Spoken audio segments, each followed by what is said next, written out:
Hey crafty people, it's Tasha and I'm back with another video for Pear Blossom Press. Today I'm featuring some of the non-light up products that we carry.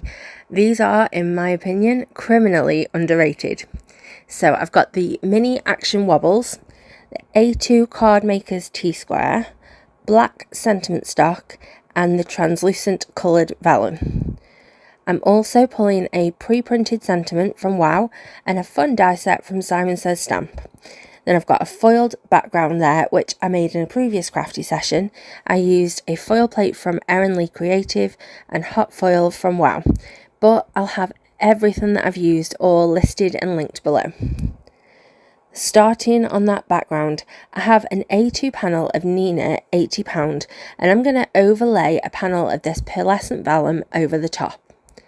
I don't want any adhesive showing through, so I'm just using a couple of pieces of double-sided adhesive to the centre of the panel. That's going to be completely covered when that foil piece is layered on top. Adding that vellum over the top of a flat white panel just gives it a little bit of a pearlescent interest, but it's still white. It's not going to take away from the foil goodness, but it's going to elevate it even more. Next, let's make use of that amazing T-square that Amanda has created. It's perfectly sized for A2 with the centre marked at 0 and those red dots mark thirds. All super helpful, but for me the real game changer is those alignment jigs that are built into it. You line your A2 panel up in the corner cutout, and then you can use the ruler to perfectly position your layer to leave either half or an eighth of an inch border on all sides. You can see how easy it was to get that smaller foil panel into place, and then I used liquid glue just to give me a little bit of wiggle room so I can really make sure that it's nestled right into that corner. Now that the background is all layered up, I'm going to work on my sentiment. I've cut the shadow piece from that black sentiment stock.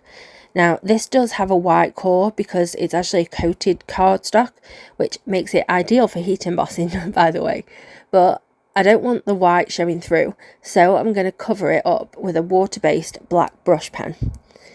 I'm holding the die cut steady and swiping my marker along every edge. I always hold the marker so that it's coming from the back of my die cut. That way, if I slip, any unwanted marks are going to land on the back and not spoil any visible areas. Now don't forget to also cover any inside edges of the letters and things too. This is also an amazing trick for fussy cut black stamped images.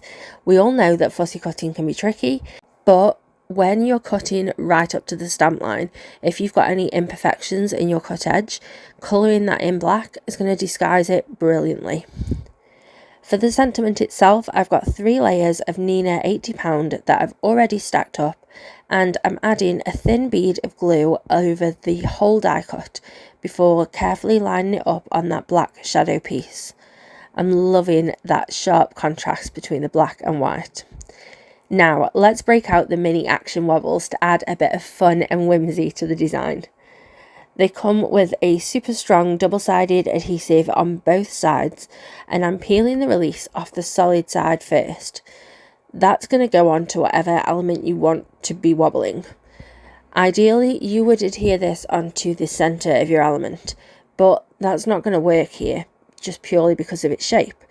So I'll show you an easy hack to overcome the balance issues that we're going to encounter here.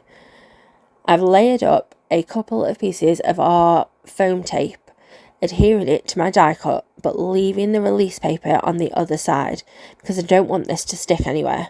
I'm just counteracting the weight balance discrepancy so that my sentiment sits nicely on my card, but it's not going to adversely affect the Action Wobbles movement because it's not going to stick to the card, and also it's really light still. For a sub-sentiment, I've got a pre-printed one from Wow which I've trimmed down. It's one of the reverse ones, so the background is black and I'm covering the edges with that same black marker to cover that white paper core. Then popping it up with some foam adhesive directly below my wobbly die cut. To finish the design off, I'm adding some of these clear bubble-like embellishments. dotting them around the sentiments, making a visual triangle. This glue goes on white, but once it's dry, it will be completely clear, so you're not going to see it through those bubbles. And that's my card finished. I love how it turned out, and it's such an easy design to replicate with whatever supplies you have in your own crafty stash. Maybe you can even use up a background that you've previously created like I did. Thank you for spending this time with me today, and I hope that you'll check out the links below to all of the wonderful Pear Blossom Press products that I've used today. And tell me, did you know that we carry more than just our incredible easy lights, or was this brand new information for you? Let me know in the comments below. Don't forget to subscribe to the channel if you haven't already. Have a lovely, happy, safe and wonderful week. Stay crafty. Bye.